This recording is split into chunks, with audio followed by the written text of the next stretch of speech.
Well, hello, friends, neighbors. John, your whiskey neighbor here. Welcome down the Nook. And welcome to a little bit of a series where I'm going to talk about a couple of very affordable but 18-year-old scotches. I wanted to do this series for some time. In fact, I'll pull a food quig here.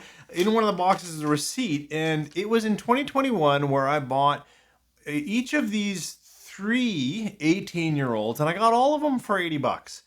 Canadian, which is a good deal.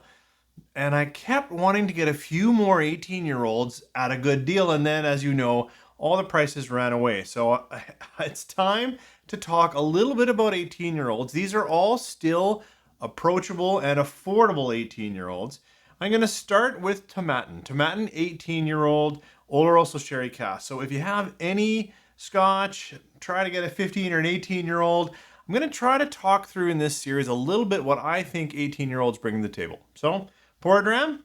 Come on back. 3, 4.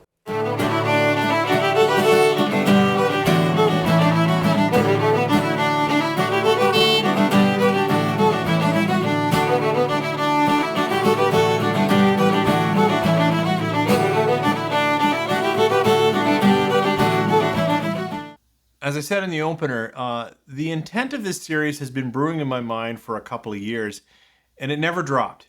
And the reason why is prices just went higher, and so 18-year-olds really became not affordable. But I have recently seen the Auchentoshan and the Tomatin for still a reasonable price. And the reason why I'm doing this now is a great friend of the channel, James, just gave me this Bemore 18, and that kicked me off saying I can't wait any longer. I've got to talk a little bit about 18-year-old scotches. So the first one here, we'll talk about the scotch itself. This is Tomatin 18. My understanding is it spent most of its life, somewhere around 14, 15 years in ex-bourbon, and then it calls out that it's finished in, or that it's aged in first fill Oloroso sherry cask. So I think around 3 years resting in Oloroso sherry. I will also highlight that it is 46%. I believe it's natural color and non-chill filter. Those are all things we like. And as I said, I got each of these for 80 bucks, but that was now a couple of years ago. Now I'm pretty excited when I see an 18-year-old like this for 100 bucks Canadian. But let's get into the scotch itself. So this is Tomatin 18, a little bit about nose, a little bit about taste.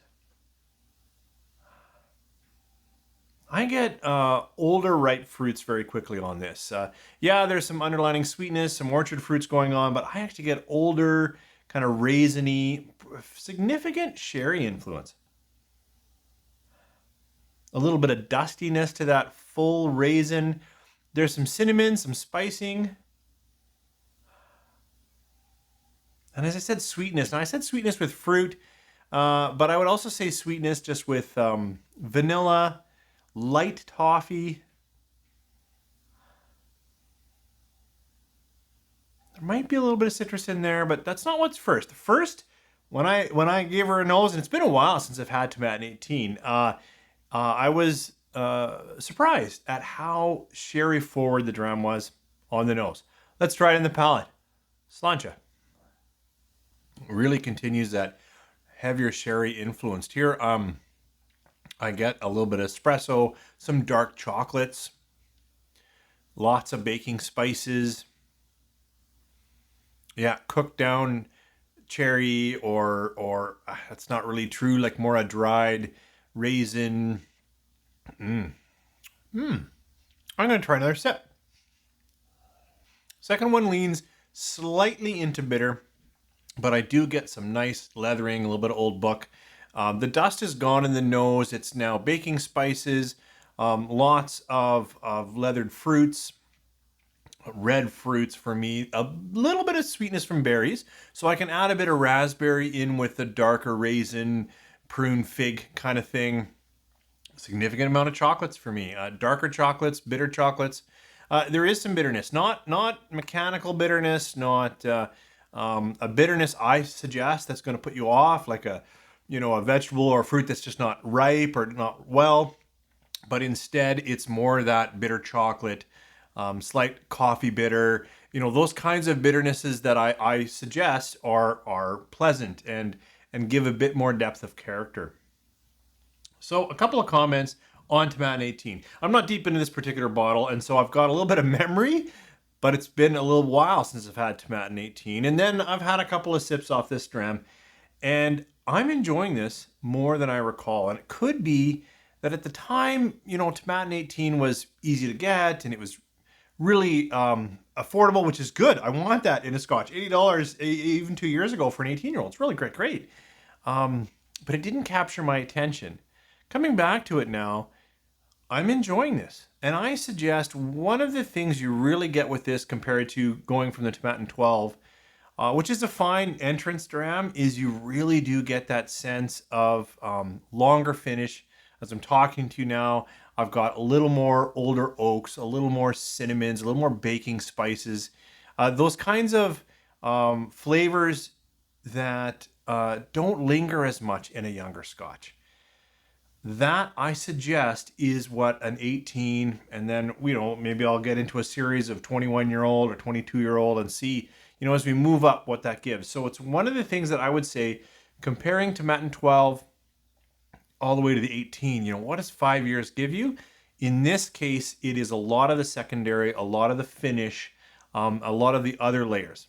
This particular Scotch, I'm enjoying far more than I remember. I would have pegged it at just under 4 stars. Today, right now, I'm enjoying this. Like, this is 4.25, which is really high for me. I have not been giving out good ratings lately, high ratings, I should say, but this, in where I am with my palate, I'm relaxing with. I'm enjoying the chocolates, the bitterness that I describe in this case is well backed with some dark, rich fruit notes.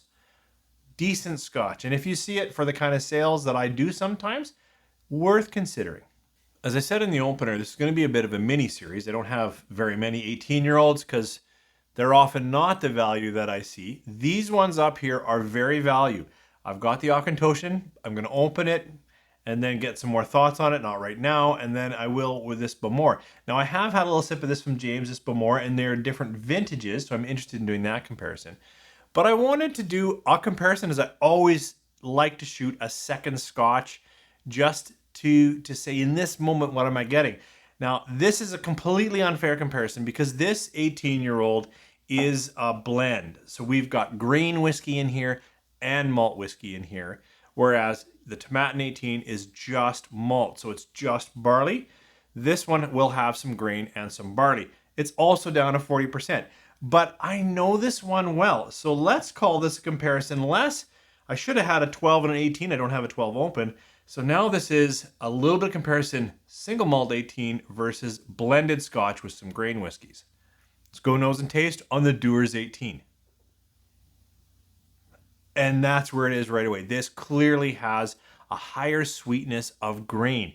That to me is a little bit of honey or a little bit of light malt or a little bit of, I'm getting a bit more graham cracker. It's certainly more expressive vanilla than I had in this.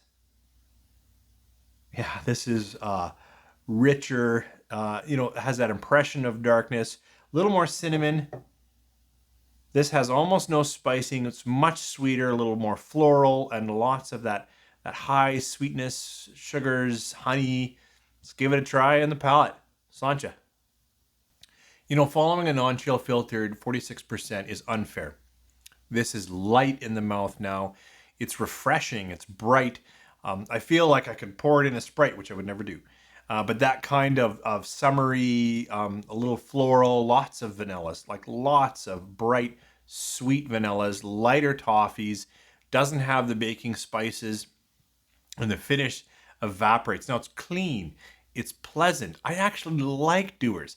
This is a very easy Scotch to pour, and if you're just getting into Scotch, I would suggest you could save $50 and buy this 18-year-old as a treat, because it still has some good moments, some nice flavors, but it is significantly, in this context, lighter, less mouthfeel.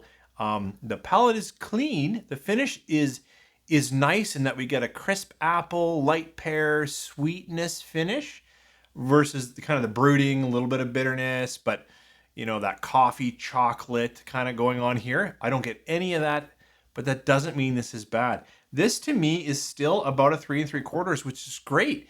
Really is. This is a solid blended Scotch. The grain is speaking volumes, a little bit of the ABV, and for mouthfeel and some other secondary flavors, as well as the filtering. So, I mean, clearly I'm enjoying this Tomatin 18 much more than the Dewar's 18. Thank you for joining me here. I think it's a little bit muddled as I did it live with you. Am I comparing blends versus single malts or old versus young? I intended this series, as I said, 2 years ago I bought all 3 of these 18-year-olds, and I wanted to get 2 more that I wanted to be affordable, and then prices have just run away. These 3 are actually still reasonably affordable in my market for 18-year-olds. And so I think if you're carrying along on your Scotch journey and you've gotten through all the entrants, you've got some 10s, some NAS, some 12s, some 15s, and you're like, okay, what about 18s? What about 21s? That was the intent of this series. In my mind right now, this 18-year-old does offer a significant step up from their entrance drams, and I would consider getting it for a special occasion if that's where you are in your budget. Thanks for joining me. Hope you guys have a great weekend.